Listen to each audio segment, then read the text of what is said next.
The British monarchy is no stranger to drama. It's practically a national pastime, right up there with drinking tea.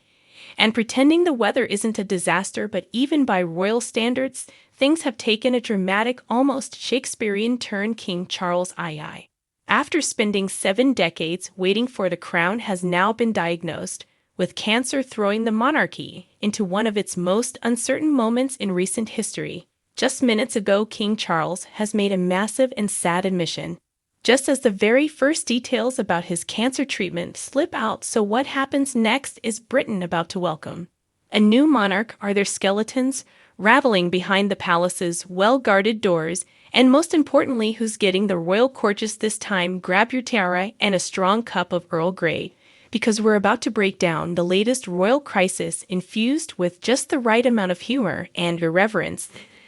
This used to be an annual royal tradition, the migration of the younger generations of the House Windsor to the powdery peaks of the Swiss Alps for plenty of pre- and post-ting and whipping about in DO80s onesies. So here's today's bad news. Never more. This scene won't play out again. At one point, the monarch is walking away from one of his lifelong loves, skiing. No more press calls. This came as the Daily Beast's Tom Sykes offered the first indication of what sort of treatment the king might actually be undergoing. The palace never having revealed any specifics, there is no denying the plain fact that he is still having weekly radiotherapy. Capping things off is that earlier this month, the king hosted a dinner at his Highgrove estate, where despite an ambient turn, his advancing years seemed self-evident. In the important update in the annals of royal hobbying was revealed when His Majesty was making small talk with a Swiss employee of a wind turbine factory. During an official engagement, the 76-year-old said, "I think my skiing days are behind me." King might have been all smiles at church in late January, but Buckingham Palace is today facing down a previously unheard of, never considered royal scenario: how to keep Crown Inc. going in the time of an aging, cancer-battling monarch who is increasingly rattling around the palace, stranded and with fewer than ever people to call on as he ages. And as he battles cancer, he has only very few working members of the royal family left he can rely on and delegate to in order to help him shoulder the load. His reign has been overshadowed by personal challenges, namely the heartbreaking loss of his mother, Queen Elizabeth II, in September 2022. And his cancer diagnosis in early 2024.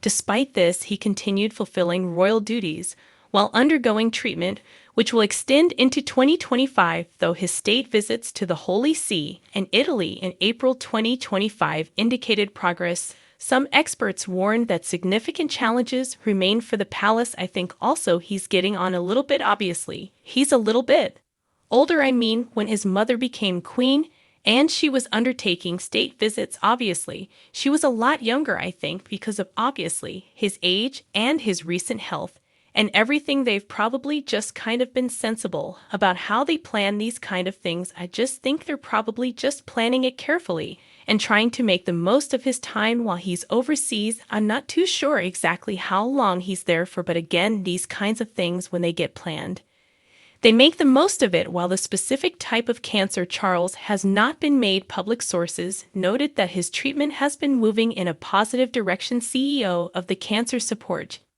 charity Maggie Laura Lee emphasized that cancer treatment often requires time.